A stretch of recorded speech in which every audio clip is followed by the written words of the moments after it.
కన్నులు తెరవబడటం లేదు, మూతలు పడిపోయి ఉన్నాయి. దేవునిని చూడడానికి కళ్ళు తెరవబడటం లేదు. దేవుని యొక్క కార్యాలు చూడడానికి, ఆయన యొక్క మహిమను గ్రహించడానికి, ఆయన యొక్క ప్రభావాన్ని తెలుసుకోవడానికి అనేకుల యొక్క కళ్ళు తెరవబడటం లేదు. ఇంకా కారణం ఏంటో తెలుసా?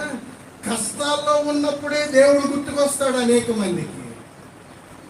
వ్యాధి వచ్చినప్పుడే గుర్తుకొస్తాడు దేవుడు అనేక మందికి. అనేక మందికి అప్పుల బాధలు అయిపోయినప్పుడే గుర్తుకొస్తాడు దేవుడు కొంతమందికి. కుటుంబంలో నెమ్మది లేనప్పుడే దేవుడు గుర్తుకొస్తాడు చాలా మందికి. ఎటువంటి సమయంలో దేవుడు గుర్తుకు రాకూడదు, ఎప్పుడు గుర్తుకుండాలి ఆయన. హల్లెలూయా. ఏదో మనకి బాధ కలిగినప్పుడు, శోధన కలిగినప్పుడు, ఇబ్బంది కలిగినప్పుడు మన కన్నులు తెరిచి దేవుణ్ణి